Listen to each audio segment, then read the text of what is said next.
Aquí comienza Verdades Eternas con Humberto Cancio. El siguiente programa es presentado con el patrocinio de Centro de Literatura Cristiana, libros que irradian luz y cambian vidas. Verdades Eternas con Humberto Cancio.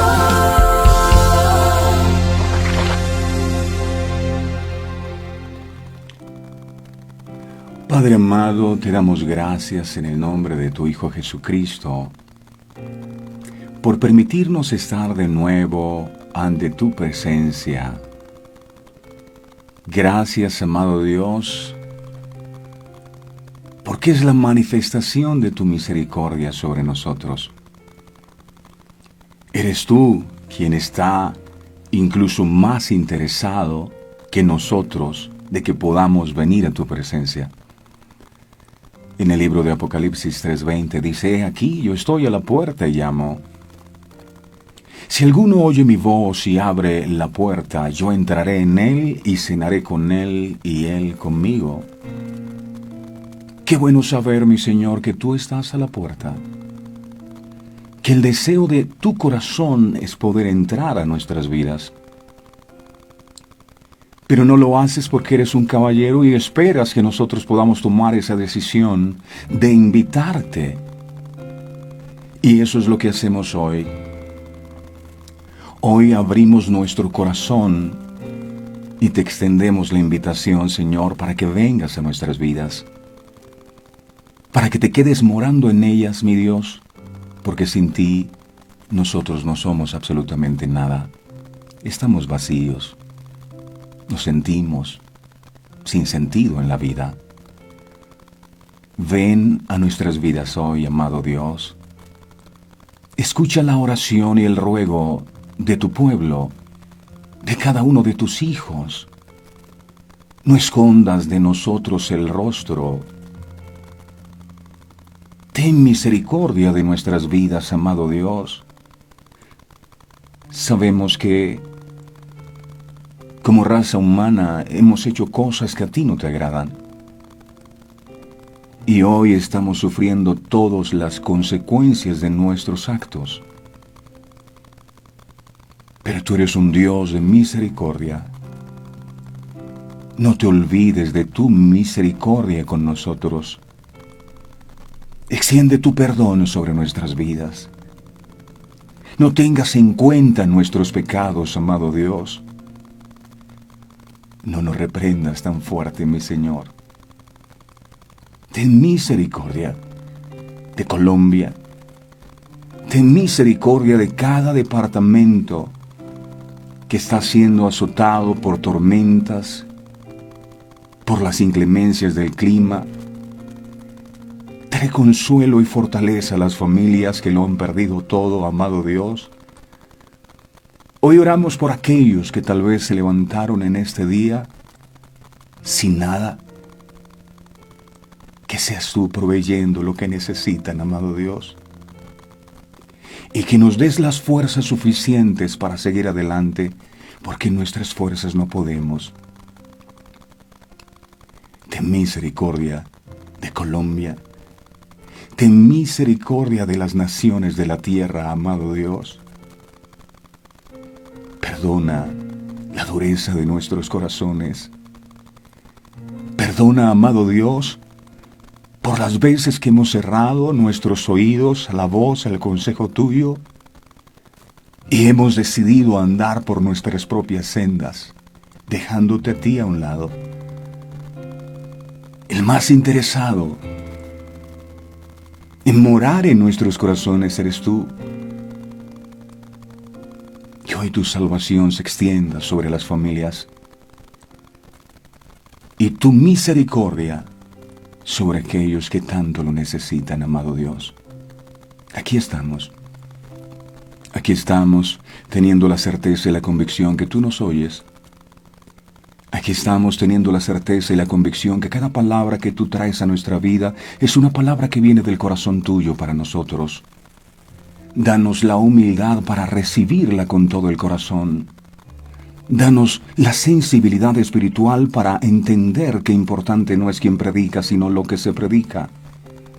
Y aquí lo que se predica es tu santa y bendita palabra. Que hoy podamos tener la humildad que tuvo aquel centurión para decir: Señor, yo no soy digno de que entres en mi casa, pero una sola palabra tuya bastará para sanarme. Una sola palabra tuya bastará para sanar nuestra tierra. Hoy te lo pedimos en el nombre poderoso de Jesús, amado. Toma el control de este tiempo, toma el control de nuestras vidas, y que se haga en nosotros tu voluntad, amado Dios, en el nombre del Padre, del Hijo y del Espíritu Santo. Amén, amén y amén. Mis amados, qué privilegio saludarles en esta nueva jornada, dándole gracias a Dios por el milagro de la vida, porque es gracias a su misericordia que hoy podemos ver el rostro un nuevo día. Muchas personas no tienen el privilegio que nosotros hoy tenemos, y por eso damos gracias a Dios con todo el corazón. Le voy a pedir un favor muy especial, y es que disponga su corazón. El Señor dice en su palabra que debemos amar a Dios con todo el corazón, con toda nuestra alma y con todas nuestras fuerzas. Debemos amarlo con todo el corazón, y el corazón es la mente que piensa, las emociones, es la voluntad, es la conciencia. Que la mente, las emociones, la voluntad y la conciencia estén con Dios en este momento, así que vamos a dejar afuera las preocupaciones, las angustias, y que esa paz de Dios que sobrepasa todo entendimiento pueda estar en nosotros, para que hoy podamos entrar en el secreto de Dios, en lo íntimo de Dios, sumergirnos en el río de su Espíritu, para poder comprender esta revelación, amado Dios. Sin tu intervención esta palabra es una palabra muerta. Pero si tú estás en medio de nosotros y bendices, amado Dios, este mensaje, tenemos la plena certeza que tu palabra no volverá vacía, sino que cumplirá el propósito con el cual es enviada. Añade de tu sangre bendita sobre este mensaje, coloca tu ley en nuestra mente, escríbela en nuestro corazón, y por favor te lo suplicamos, amado Dios, habla, que estamos sedientos de tu palabra, habla, que tu pueblo está dispuesto a escucharte. Gracias, Señor. Amén y amén. Hoy el tema que vamos a estar compartiendo, mis amados, lo hemos titulado La revelación de la cruz. La revelación. En el libro de Isaías, en el capítulo 53, en el verso 3, dice la palabra del Señor: despreciado y desechado entre los hombres, varón de dolores, experimentado en quebranto, y como que escondimos de él el rostro, fue menospreciado y no lo estimamos. Los profetas aparecen en el libro de Hebreos como hombres de fe. Y hoy vamos a mirar la vida de el profeta Isaías. ¿Conoces a gente que declara ser creyente en Cristo, pero que lo niegan con sus acciones? ¿Que son hipócritas? Ese es tal vez el mejor resumen de cómo Isaías vio a la nación de Israel. Israel tenía una apariencia de rectitud, pero solo era una fachada. En el libro de Isaías, el profeta Isaías desafía a Israel a obedecer. Obedecer a Dios con todo su corazón. No solo externamente, sino también en el interior. El deseo de Isaías era que aquellos que oyeran y leyeran sus palabras fueran convencidos de volverse de su maldad e ir a Dios para el perdón y sanidad. El profeta Isaías fue primeramente llamado a profetizar al reino de Judá. Judá, recordamos, había estado amenazado con destrucción por Asiria y Egipto, pero fue preservado por la misericordia de Dios. Isaías proclamó un mensaje de arrepentimiento del pecado y expectativa de esperanza en el futuro. Al mismo tiempo, Isaías comprende que Dios es un Dios de misericordia, que es un Dios de gracia, que es un Dios de compasión. La nación de Israel y Judá están ciegos y sordos a los mandamientos de Dios. Judá es comparado como una viña que debe ser y será pisoteada, dijo Isaías. Solo por su misericordia y sus promesas a Israel, Dios no permitirá que Israel o Judá sean completamente destruidos. Él traerá sobre ambas restauración, perdón y sanidad. Fue lo que escribió Isaías. Estoy tratando de resumir más de 60 capítulos en este solo tiempo, así que pongan mucha atención. Más que ningún otro libro en el Antiguo Testamento, Isaías se enfoca en la salvación que vendrá a través del Mesías. Este un día regirá con justicia y juicio, decía en su predicación. Miremos Isaías capítulo 32 en el verso 1.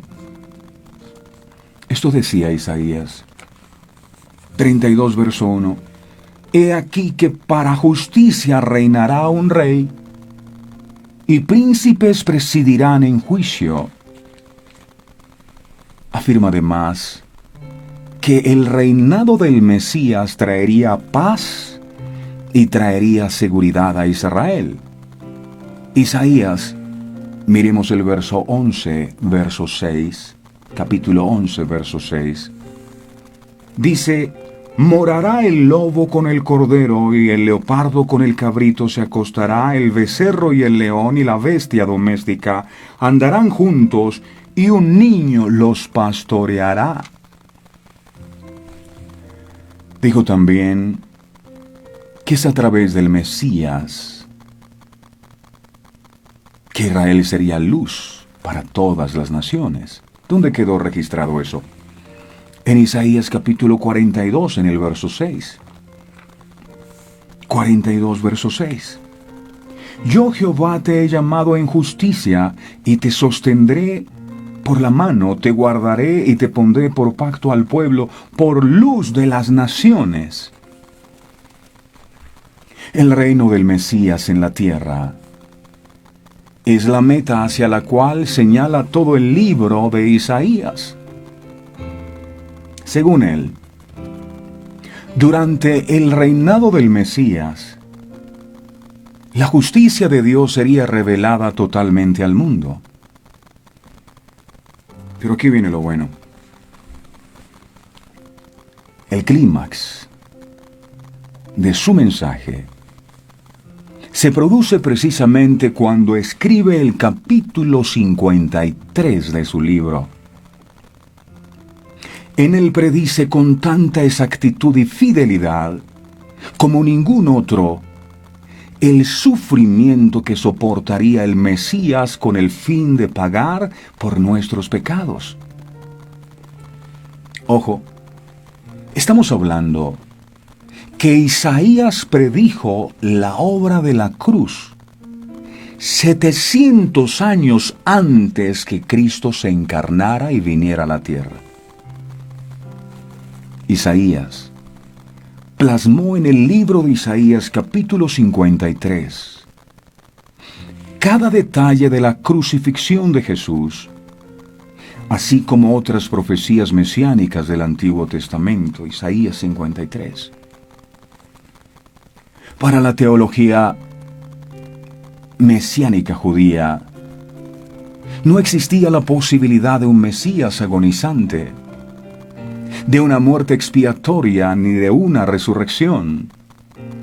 No formaba parte de su concepto, pues ellos creían, para su fatalidad, que podían ganar la salvación por sus propias obras, y rechazaron el Evangelio y rechazaron a Jesús, el Salvador del mundo. Inconcebible para ellos que alguien tan humilde, tan servicial, tan misericordioso, pudiera ser su Mesías tan esperado.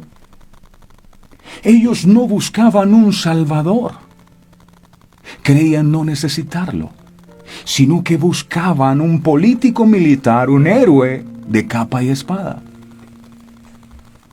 La imagen del capítulo 53 del libro de Isaías es conmovedora y profética, y contiene un cuadro completo del Evangelio. Esta experiencia que Isaías plasmó en el capítulo 53 no hubiese sido posible si Isaías, 700 años antes que Jesús viniera a este mundo, no hubiera tenido la revelación de la cruz. Así se llama este mensaje. Miremos Isaías 53 entonces. Usted lo puede estudiar todo, pero me quiero centrar inicialmente en los versos 3 al 7. Mire lo que Isaías escribió. Jesús no había nacido todavía. Él escribió: despreciado y desechado entre los hombres, varón de dolores, experimentado en quebranto, y como que escondimos de él el rostro. Fue menospreciado y no lo estimamos. Dice el verso 4. Ciertamente, 700 años antes, ciertamente llevó él, no llevará, llevó él nuestras enfermedades y sufrió nuestros dolores, y nosotros le tuvimos por azotado, por herido de Dios y abatido. Verso 5. 700 años antes Isaías decía del Mesías que vendría: mas él, herido fue por nuestras rebeliones, molido por nuestros pecados. El castigo de nuestra paz fue sobre él, y por sus llagas fuimos nosotros curados. Verso 6. Todos nosotros nos descarriamos como ovejas, cada cual se apartó por su camino, mas Jehová cargó en él el pecado de todos nosotros. Verso 7. Angustiado él y afligido, no abrió su boca, como cordero fue llevado al matadero, y como oveja delante de sus trasquiladores, enmudeció, no abrió su boca. ¿De quién estaba hablando Isaías? Isaías estaba hablando de Jesús. ¿Cómo pudo hacerlo? 700 años antes. No hubiese sido posible si, repito, él no hubiera tenido la revelación de la cruz. Nosotros necesitamos tener la revelación de la cruz. Miremos algunos datos de la crucifixión que nos ayudan a entender lo vivido por Jesús.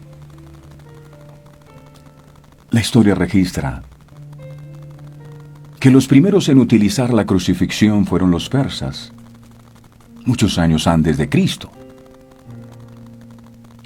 Luego pasó a los griegos, y de los griegos pasó a los cartagineses, y de ellos a los romanos.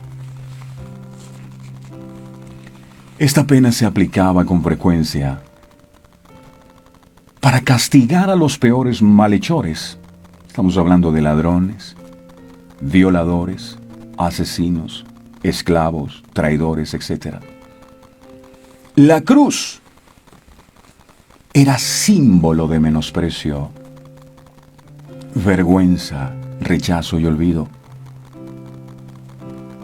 Cuenta la historia que Alejandro Magno, a quien se le atribuye la conquista del poderoso imperio persa en el año 331 a.C., hizo crucificar en una ocasión, escuche bien, a más de 2.000 personas.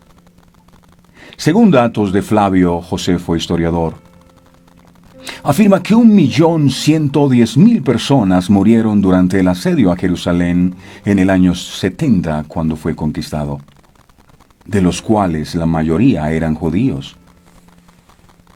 Además, 97.000 fueron capturados y esclavizados.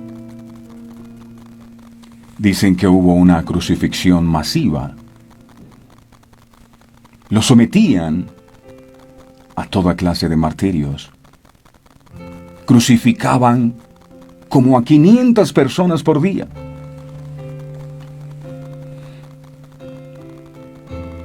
Se dice que se crucificaron miles y miles de personas. Que faltaron cruces para tantas muertes. En julio del año 64 después de Cristo, se inicia el incendio de Roma y Nerón culpó de este hecho a los cristianos. Nerón condenó a los cristianos o seguidores de Cristo a ser arrojados a las fieras. Los hizo crucificar y los quemó para que sirvieran de antorchas. La muerte por cruz era considerada un descrédito, deshonra, vergüenza y desprecio. Los muertos por la cruz eran expuestos como un espectáculo para que todo el mundo lo viera y se dieran cuenta de lo que les podía pasar si ellos cometían algunos de los delitos que consideraban en la época merecedores de la muerte por cruz. Los escritos que se tienen de la historia respecto a la crucifixión dicen que antes de crucificar al individuo se flagelaban a las personas con un látigo que tenía en sus puntas pequeños trozos de hueso y de metales. Al momento de latigar al individuo, como le pasó a Jesús, que le dieron 39 latigazos, sus carnes eran desgarradas y en algunos casos hasta se exponían sus entrañas.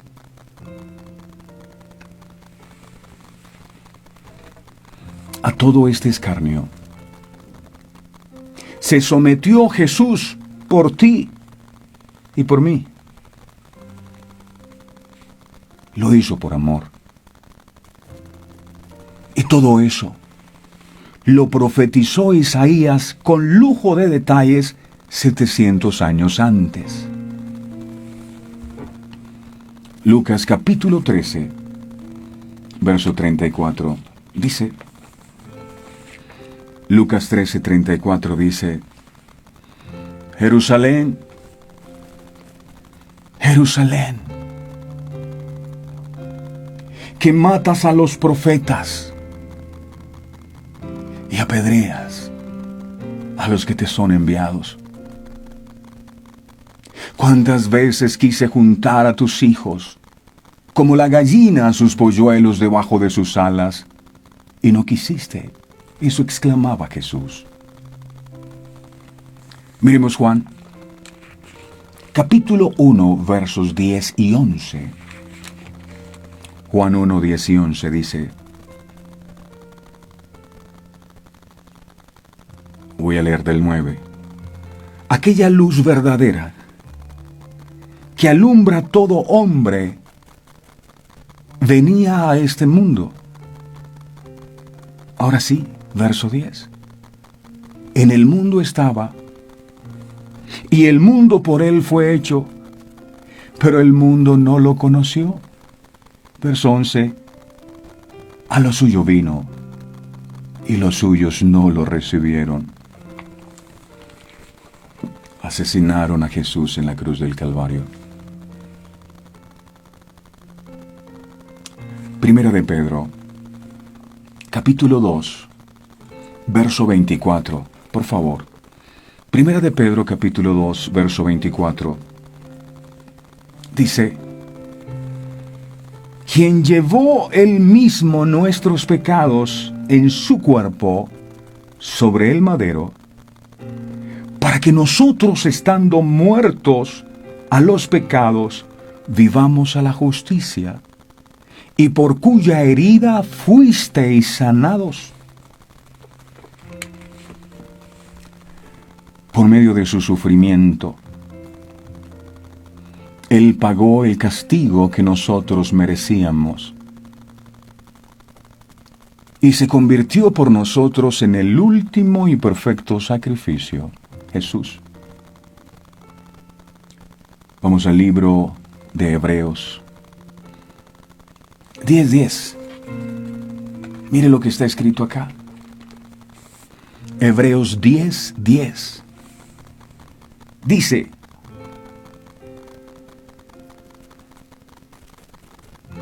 en esa voluntad somos santificados mediante la ofrenda del cuerpo de Jesucristo, hecha una vez y para siempre. Aunque Él fue sin pecado, Dios dispuso en Él nuestro pecado y nosotros fuimos hechos justicia de Dios en Él. Así lo dice 2 de Corintios capítulo 5 en el verso 21. 2 de Corintios capítulo 5 verso 21. Dice: al que no conoció pecado, por nosotros lo hizo pecado, para que nosotros fuésemos hechos justicia de Dios en Él. Solo hubo una persona que vivió sin pecado, y ese fue Jesús. Dios hizo que Jesucristo, quien nunca pecó, se hiciera pecado por nosotros. En la cruz Jesucristo tenía que ser el Cordero sin mancha, el sacrificio perfecto. En la cruz seguía siendo sin defecto. Él fue santo en la eternidad antes que fuera humano, luego vivió una vida santa y sigue siendo santo en la eternidad. El profeta Isaías nos presenta a nuestro Salvador con innegable precisión, como a través de sus heridas nuestra sanidad fue alcanzada, nuestras iniquidades borradas. Esta aparente contradicción es resuelta en la persona de Jesucristo. En su primera venida Jesús fue el siervo sufriente de Isaías 53. En su segunda venida Jesús será el Rey conquistador y soberano, el Príncipe de paz. Miremos Isaías capítulo 9 en el verso 6. Isaías 9:6. Dice: porque un niño nos es nacido, hijo nos es dado, y el principado sobre su hombro, y se llamará su nombre admirable, consejero, Dios fuerte, Padre eterno, Príncipe de paz. Jesús es el único camino al cielo, mis amados. El único medio para obtener la gracia de Dios. El único camino, la única verdad y la única vida. Así quedó registrado en Juan capítulo 14 en el verso 6. Juan 14:6. Dice aquí: Jesús le dijo, lo dijo Jesús, yo soy el camino y la verdad y la vida, y nadie viene al Padre sino por mí. Usted y yo no podemos ir al Padre si no es a través de Jesucristo. No existe nadie más. Miremos otra cita. Hechos, capítulo 4, en el verso 12. Hechos 4:12. Dice, aquí en la Biblia dice esto: y en ningún otro hay salvación. Ay, pero es que yo creo en otra cosa. Bueno, con todo respeto, usted lo puede hacer, pero no le sirve de nada. Aquí lo que la Biblia dice es, si en ningún otro hay salvación. El único que puede proporcionar salvación se llama Jesús, nadie más. ¿Qué dice? Y en ningún otro hay salvación, porque no hay otro nombre debajo del cielo dado a los hombres en que podamos ser salvos. No hay otro nombre. Tenemos unos pocos y cortos años en la tierra, mis amados, para venir a Cristo y abrazar la salvación que solo Él ofrece. No hay una segunda oportunidad después de la muerte. Y ahora que estamos tan cerca de la muerte, pandemias, tormentas. Siento que cada día de vida que Dios nos da es una oportunidad. Pero una oportunidad ¿para qué, mis amados? ¿Para seguir en lo mismo de siempre? No, una oportunidad para rectificar nuestro camino. El hijo pródigo dijo un día, ya, está bueno. ¿Cuántos jornaleros en casa de mi padre tienen abundancia de pan y yo aquí perezco de hambre? Me levantaré, iré a mi padre. La gente quiere que todo cambie y que ya llegue la paz y que no haya problemas, pero no quieren volverse a Dios. No quieren. Cada día es una oportunidad. ¿Cómo la estamos aprovechando? ¿Una oportunidad para qué? Para dormir, una oportunidad para pasear, una oportunidad para qué, una oportunidad para volvernos a Él, una oportunidad para conocerle. Nadie puede decir que Dios todos los días no nos está hablando. Nadie puede decir que todos los días su misericordia nos ha extendido sobre nosotros a través de estas enseñanzas. Nadie puede llegar a la presencia de Dios y decir, Señor, es que yo no sabía. No me digas que no sabía, porque todos los días, en verdades eternas, yo te estoy hablando. ¡Hey! Te estoy llamando la atención. No, a mí me gustan predicaciones bonitas, que me hablen solo de prosperidad y de bendición. ¿Y de salvación qué? La eternidad, separados de Dios. Es un tiempo demasiado largo. Jesús habló del infierno. Jesús lo dijo. Es real. Ahora, hay algo importante que quiero destacar acá. Y es que el que Isaías haya tenido esta experiencia, no religiosa, sino una experiencia espiritual, tan real con Jesús, en el madero, muchos años antes que este suceso ocurriera, nos enseña que la revelación de la cruz no está limitada por el tiempo, 700 años antes que naciera. Y puede ser 700 años después, 5 años, un día.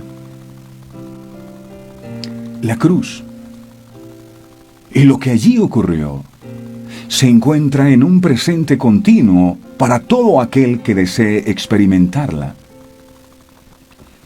Recuerdo que el Señor Jesucristo dijo por allá en el libro de Juan, dijo, yo soy la puerta. El que por mí entra será salvo, entrará y saldrá y hallará pastos. Ojo, Jesús dijo, el que por mí entra. Porque muchas veces nos quedamos fuera de la puerta. Y muchos se han convertido en espectadores de la cruz. Se quedan ahí afuera, observan, oh, qué bonito lo que pasó con Jesús, y ven la pasión de Cristo y lloran, pobrecito lo que vivió Jesús. Pero nunca entran a la cruz. El apóstol Pablo decía, con Cristo estoy juntamente crucificado. No dice estuve ni estaré, estoy. Él vivía la crucifixión. Él vivía la experiencia de la cruz todos los días. No podemos ser espectadores de la cruz. ¡Ay, qué bonito lo que Jesús hizo! La única manera de poder tener la revelación de la cruz es entrar.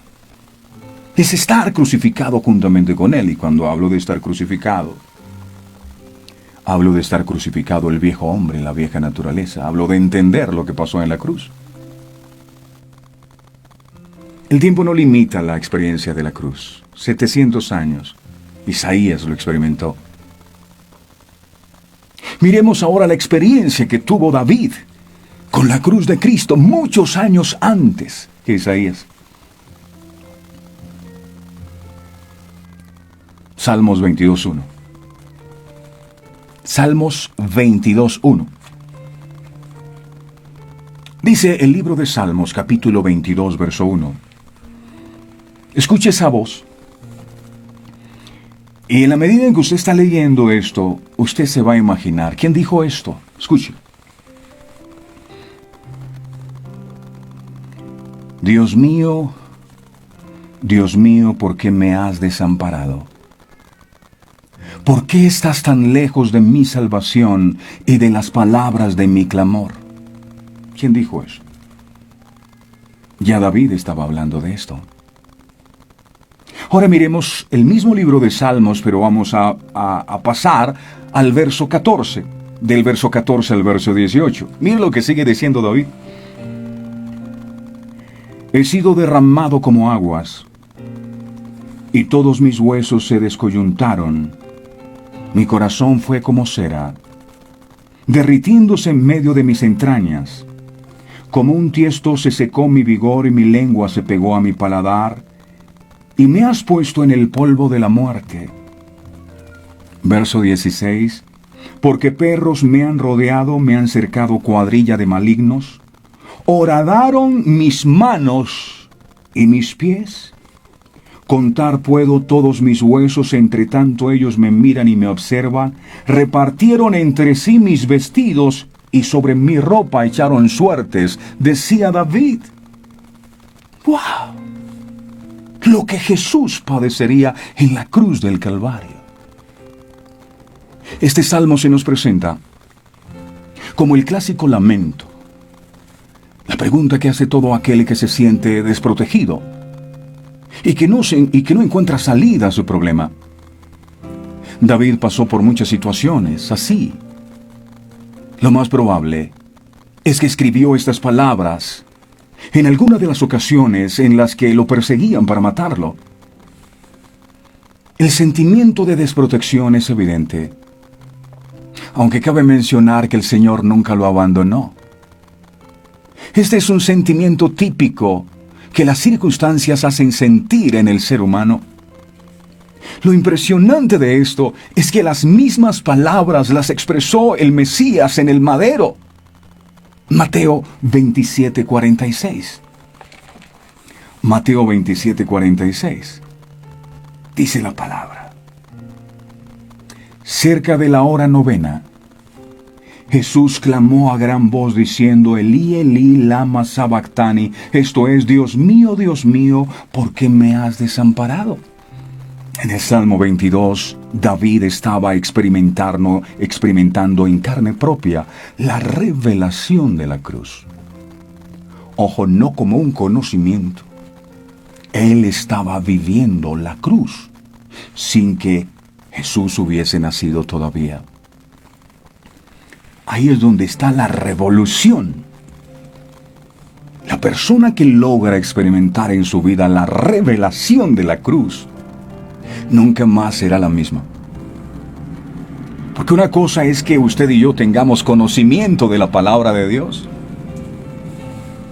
Y otra cosa muy distinta, que usted tenga la revelación de Dios. Que usted viva en carne propia su experiencia personal con Jesús en la cruz. Era evidente que en ese momento de angustia, David estaba experimentando en carne propia la revelación de la cruz. Él estaba sintiendo lo mismo que Jesús experimentó o experimentaría en el madero. Ese es el llamado de atención que nos hace el apóstol Pedro en el libro de Primera de Pedro. Por favor, tome nota. Primera de Pedro, capítulo 4, verso 12 y 13. Atención a esto, por favor. Primera de Pedro, capítulo 4, versos 12 y 13. Esto no es conocimiento, esto es revelación, así que dígale, Señor, yo necesito tu revelación para comprender esto. Yo necesito comprender esto. Aquí voy. Primera de Pedro, capítulo 4, versos del 12 al 13. Aquí dice. Tiene un título aquí, Padeciendo como cristianos. Tiene el título acá. Y mira lo que dice el apóstol. Amados, no os sorprendáis del fuego de prueba que os ha sobrevenido. La gente está sorprendida con todas estas tormentas y con toda esta pandemia y con todo lo que pasa en el mundo. Amados, no os sorprendáis del fuego de prueba que os ha sobrevenido, como si alguna cosa extraña os aconteciese. Eso no es extraño. Sino gozaos, dice la Biblia, gozaos, por cuanto sois participantes de los padecimientos de Cristo, para que también en la revelación de su gloria os gocéis con gran alegría. Wow. Podemos concluir que el padecimiento es un tema principal en las instrucciones que Dios nos da a través del apóstol Pedro. Y hay dos formas de padecer. Padecer como consecuencia de tus pecados y en donde no hay beneficios, o padecer por causa de Cristo, a eso se está refiriendo el apóstol, y tener varios privilegios al sufrir con Él. Pedro dice que cuando llegue el padecer por Cristo, repito, es el padecer por Cristo, no el padecer porque uno no quiere salir de los pecados y todo pecado trae consecuencias. La gente dice, si Dios es tan bueno, ¿por qué permite las tormentas? Si Dios es tan bueno, ¿por qué hay hambre en el mundo? Como si Dios fuera el culpable. No, lo voy a explicar sencillo. Dios dice, yo coloco delante de ti la vida y la muerte, la bendición y la maldición. Y dice Dios, escoge vida para que vivas. Pero Dios nos dio a nosotros algo que se llama voluntad o libre albedrío. Cada uno puede hacer con su vida lo que le dé la gana.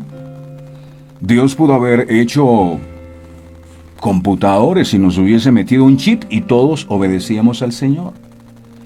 Pero Él dejó eso a nuestro libre albedrío. O sea, cada uno obedece a Dios porque ama a Dios, porque quiere hacerlo. Dios no puede presionar a nadie para que cambie. Si la persona quiere seguir con su vida, hágale. Pero algo que no podemos olvidar, mis amados, es que tanto la bendición como la maldición son caminos que te llevan a un destino. Y toda acción va a producir una reacción. Y todo acto de nuestra voluntad, muchas veces deliberada y desobediente a Dios, va a traer unas consecuencias a tu vida. Y Dios te ama, claro que te ama. Y te ama tanto que te envía la palabra, te envía a sus siervos para que te hablen. Pero si tú decides ir por el camino equivocado, tú nunca puedes desconocer que van a haber consecuencias de tus actos. Y todo lo que pasa en el mundo es consecuencia de los actos. Pero al final la gente dice, no, es que Dios es malo. ¿Por qué Dios permite tanta maldad? ¿Por qué más bien no decimos? Porque la gente se apartó de los malos caminos. O de los caminos de Dios, y por qué siguió los malos caminos. El Señor dijo en su palabra, hay caminos que al hombre le parecen que son rectos, pero su final es final de perdición. Cuando el enemigo llegó con argumentos a donde estaba Job, Dios le dijo, porque Satanás le dijo, lo que pasa es que tú lo has acercado a él, y Dios siempre nos protege, nos guarda. Pero había un argumento en la vida de Job, era su temor. Y por ahí entró el enemigo y Dios dice, ok, dale, pero no acabes con su vida. ¿Fue Dios malos con Job? No, había un argumento, había una puerta abierta. Si tú tienes puertas abiertas, si tú tienes argumentos, Dios te ama mucho, pero Él no puede hacer nada. Hasta que tú no te arrepientas y te vuelvas de tu mal camino. ¿Dios es malo? No, Él es generoso, Él es bueno y todo lo día nos habla. Cuando llegue el padecer por Cristo, no debemos sorprendernos por eso. En otras palabras, eso es algo normal. Porque todos los verdaderos cristianos o seguidores de Cristo, de una u otra forma, padecen. Jesús dijo, en el mundo recibiréis aflicción, pero confiad, yo he vencido al mundo. Es una mentira que nos han vendido, que si nosotros venimos a Cristo y venimos a Dios, todos los problemas se resuelven. Esa es una predicación que es falsa, es amañada. Jesús nunca dijo que si uno venía a sus caminos todos los problemas se acababan, no. Él dijo, en el mundo recibiréis aflicción. Y esa es una promesa. Vamos a pasar por pruebas. Vamos a pasar por adversidades. Vamos a pasar por momentos difíciles como los que estamos viviendo. Pero Él dijo, confíen porque yo he vencido el mundo. Todos padecen por causa de creer en Jesús y creer en su palabra. No debemos olvidar que somos blanco del enemigo. Ay, yo no sé si Dios está conmigo porque yo estoy pasando por tantas pruebas. Todos pasamos por pruebas. Cuando pases por las aguas no te anegarán y por el fuego la llama no arderá en ti. Pero dice cuando pases, o sea, vas a pasar. Aunque ciertamente el padecer o sufrir no es algo que se disfruta. Cuando padecemos injustamente por ser hijos de Dios, Dios nos dice en estos versículos que nos gocemos, no que nos quejemos, no que reneguemos o que nos amarguemos. Gozaos profundamente cuando os halléis en diversas pruebas. Gozaos. ¿Por qué me debo gozar en medio de la prueba? ¿Acaso usted no sabe lo doloroso que para mí ha sido la prueba que estoy viviendo? ¿Cómo usted me dice que yo me goce si mi hijo se murió? ¿Cómo usted me dice que yo me goce si el médico dijo que estoy enfermo y que me voy a morir? Gozaos. ¿Por qué? Porque tenemos varios privilegios cuando eso pasa, que son los siguientes. Número 1, aquí dice, verso 13, si no gozaos por cuanto sois participantes de los padecimientos de Cristo. Y aquí viene la revelación de la cruz. Muchos son los que quieren las bendiciones de Cristo, pero muy pocos los que quieren participar de sus padecimientos. ¡Wow! Si no gozaos, ¿por qué debes gozarte en medio de tu prueba? Porque tú estás siendo participante de los padecimientos de Cristo. Como Jesús padeció injustamente cuando estuvo aquí en la tierra. Asimismo, cuando nosotros padecemos injustamente por ser cristianos, nos parecemos a Él. Cada vez que injustamente estemos padeciendo, debemos recordar que Cristo padeció lo mismo. Eso debe darnos la fuerza suficiente para continuar, para seguir adelante sin desmayar, como Jesús lo hizo. Eso es revelación de la cruz. ¿Por qué debemos gozarnos en nuestros padecimientos? Porque Dios en su infinita misericordia nos concede el honor de experimentar en carne propia tan solo un poco de lo que su Hijo padeció por amor a nosotros, para que valoremos su sacrificio. Fue lo que experimentó David, y por eso era tan apasionado por Dios. Dios mío, ¿por qué me has abandonado? Esa fue la experiencia que tuvo Isaías. Cada vez que estemos enfrentando una situación difícil, debemos meditar en lo siguiente. ¿Cuál es su situación difícil? No tengo plata. ¿Cuál es su situación difícil ahora, en este instante? Cada vez que tú tengas una situación difícil, debes meditar en lo siguiente. Eso me ha servido mucho. Si el problema que estoy padeciendo ahora para mí ha sido supremamente doloroso, ¿cómo pudo haber sido lo que Jesús tuvo que soportar por mis pecados, por mis errores, por mis equivocaciones? No las de Él, porque Él nunca cometió pecado. Eso es revelación de la cruz.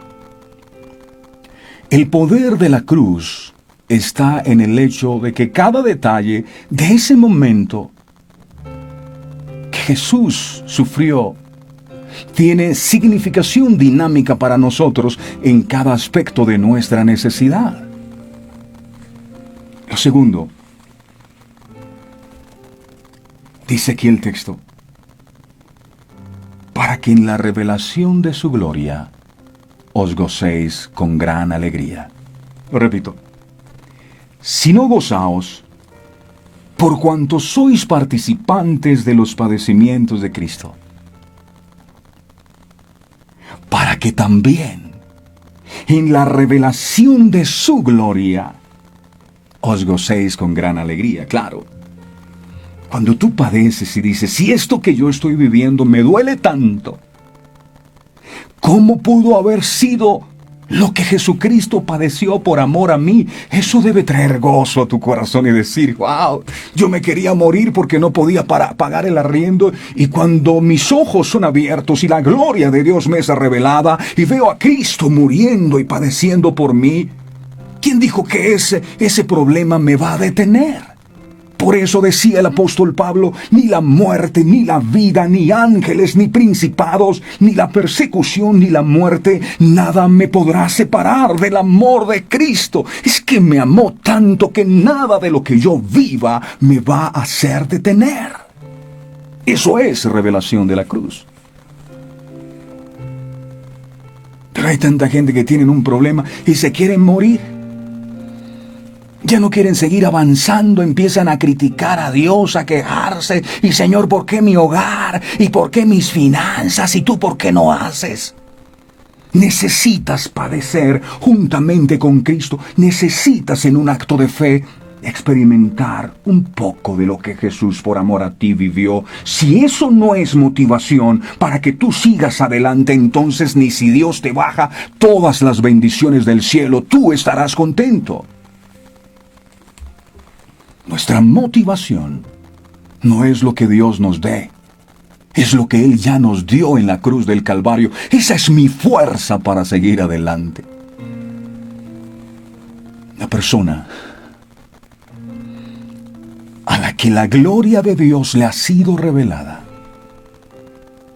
o la persona a la que la cruz le ha sido revelada, frente a un padecimiento no se queja, se goza con gran alegría, porque sabe que lo que ahora está padeciendo no es nada comparado con lo que Jesús, por amor a nosotros, padeció en el madero.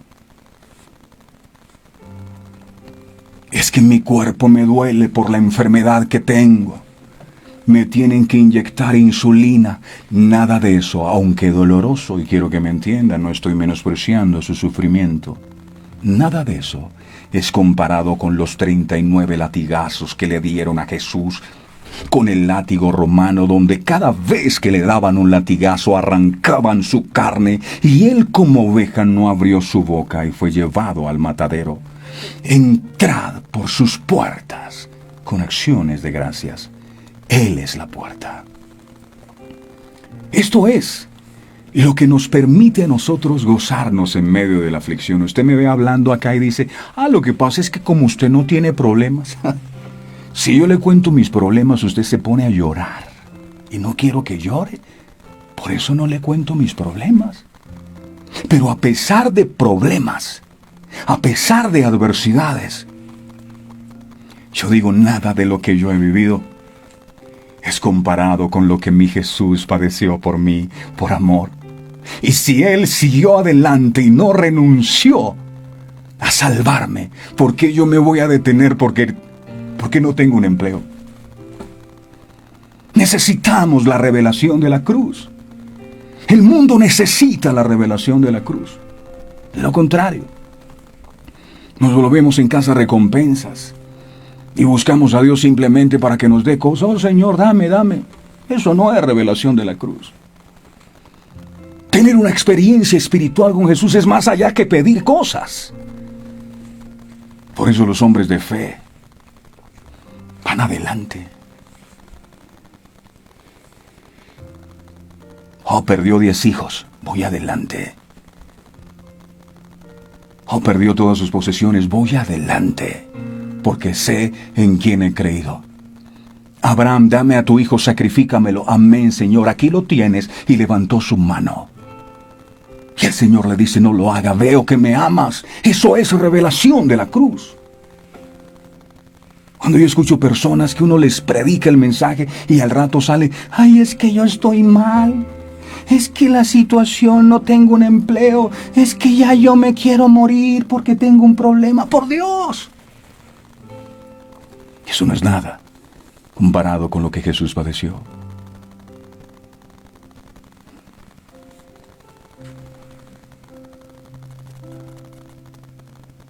Termino con esto. Jesús padeció el sufrimiento para que usted y yo no tuviéramos que soportar las consecuencias de nuestros padecimientos. Hay más. Hay más.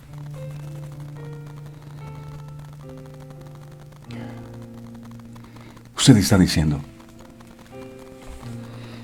lo que pasa es que usted no sabe el dolor que produce una traición. Usted no sabe el dolor que produce una infidelidad. Yo tal vez no sepa, pero Jesús sí sabe. Uno de sus discípulos, el que manejaba la bolsa de las ofrendas llamada Judas, lo vendió por 30 monedas. Pedro, en 3 veces, lo negó. Jesús sabe lo que es la traición. Jesús por sus propios discípulos fue traicionado. ¿Por qué Él fue traicionado? Para que no sufriéramos la consecuencia de la traición. Cuando usted vive una traición dolorosa, entonces usted se acuerda: mi Jesús también fue traicionado. Y a pesar de todo, Él pudo perdonar y Él siguió adelante. Yo debo hacer lo mismo. Sus manos y sus pies fueron clavados para que los suyos y los míos fueran liberados. Su costado con la lanza fue traspasado para que nuestros corazones fueran sanados. Su espalda con el látigo de Roma fue flagelada para que nuestras enfermedades fueran curadas. Con una corona de espinas su cabeza fue horadada para que usted y yo fuéramos prosperados. Ahora sí termino con esto. Jesús, el único que podía juzgarnos, prefirió morir antes que condenarnos. Mi amado, se lo digo con toda sinceridad en mi corazón, si para usted eso no es suficiente, nada será suficiente, ni si Dios le baja el cielo con todas las bendiciones. Eso es revelación de la cruz. A eso se refirió Jesús cuando dijo: busquen primeramente el reino de Dios y su justicia, y las demás cosas serán añadidas. Hoy la gente está detrás de las añadiduras. Después de lo que Jesús hizo, lo demás es ganancia, mis amados. Y eso tienes que entenderlo. Y eso tiene que traer paz a tu corazón. Y eso tiene que quitar de tu vida ese peso de angustia, de preocupación. La Biblia dice: el que no escatimonia a su propio Hijo, ¿cómo no nos dará con Él todas las cosas? Necesitas la revelación de la cruz. Amado Dios y Padre Celestial, gracias por tu palabra ungida por el poder de tu Espíritu. Estoy plenamente convencido que esta palabra ha caído en buena tierra y que dará frutos abundantes al 100 por 1. Creo que es lo que nos faltaba: tener la revelación de la cruz. Si tu muerte en la cruz del Calvario no es motivo suficiente para vivir en plenitud, para tener paz, para tener gozo, ¿qué podrá traer paz y gozo a nuestro corazón? Nada. Porque a veces somos como cisternas rotas. Nada nos sacia. Queremos más. Y hoy era una casa, un apartamento, mañana es una casa. Hoy un carro, mañana una camioneta. Hoy restaura mi hogar, mañana es otra cosa.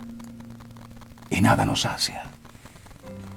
Mas cuando entendemos, mas cuando tenemos la revelación de la cruz y comprendemos tu obra redentora en la cruz del Calvario en favor de nosotros, lo demás es ganancia.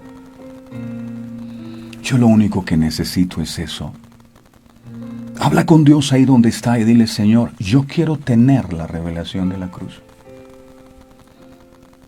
Yo quiero entender qué fue lo que pasó en ese madero.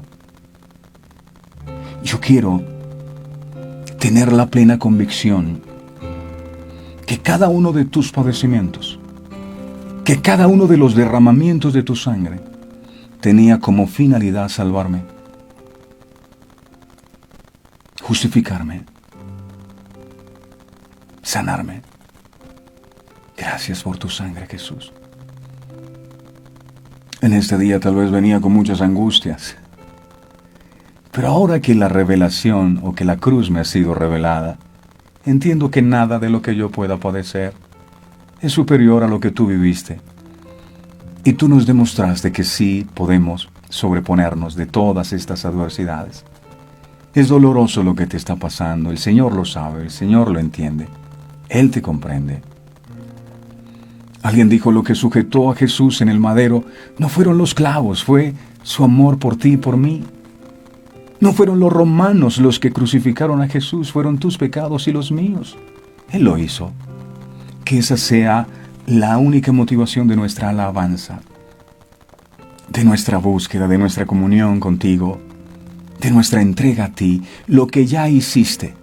A partir de este día, amado, te voy a amar, te voy a seguir. No por lo que me des, sino por lo que ya me diste en la cruz del Calvario. Para mí eso es más que suficiente. Por eso en medio de la prueba me voy a gozar.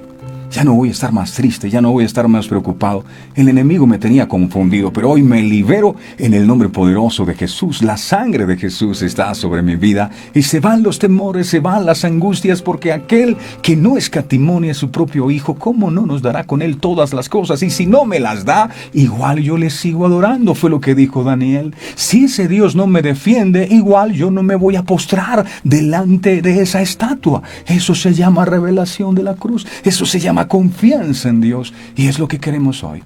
Gracias, amado, satúranos de esa confianza, que esa revelación tuya, Señor, pueda ser grabada en nuestros corazones y que jamás se nos olvide esta enseñanza. Te alabamos y te bendecimos en el nombre del Padre, del Hijo y del Espíritu Santo.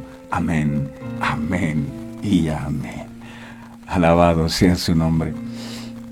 Eso es fe. Las personas de fe tienen problemas, claro, todos los días yo tengo problemas. Pero a mí no me define un problema. A mí me define Dios. A mí me define la obra de la cruz. Por eso dice el Salmo 104, entrad por sus puertas con acción de gracias. ¿Cómo así? Claro, Él es la puerta. Y cada vez que tú vas en la mañana o en oración y tú te encuentras con esa puerta, ¿qué ves en la puerta? Yo veo la puerta. ¿Y qué es la puerta? Veo a Jesús. ¿Y qué veo? Veo que tiene una corona de espinas. Veo que sus manos están clavadas, sus pies también, su cuerpo totalmente lacerado.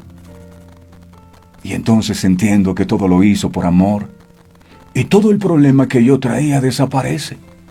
Y es ahí donde empieza a brotar la adoración, la alabanza, y puedo entrar con acciones de gracias, todos los días, por su presencia. Alabado sea su nombre. Esto no es conocimiento, mis amados. Esto es revelación. Muchas bendiciones. No olviden todas las enseñanzas que ustedes deseen profundizar, compartir con su familia, estudiar, capacitarse, prepararse. Las encuentran en nuestro canal de YouTube. Ahí está en pantalla. Se llama Humberto Cancio Perosa el canal. Y se suscribe a ese canal, invite a sus amigos, dígale, suscríbase a este canal que es de edificación. Y cuando usted necesite ser edificado, vaya ahí y disfrute de todo ese contenido completamente gratis. Hay más de 250 videos con enseñanzas. Humberto Cancio Perosa se llama el canal de YouTube. Ahí están todas las enseñanzas. A todos ustedes, un abrazo fuerte y deseo de todo corazón que hoy la bendición de Dios les acompañe siempre. El Señor va delante de ustedes como poderoso gigante. Mañana, si Dios permite, nos volvemos a encontrar en punto de las 5:45 de la mañana. Dios les bendiga. Este programa fue presentado con el patrocinio de Centro de Literatura Cristiana, libros que irradian luz y cambian vidas. Verdades Eternas con Humberto Cancio.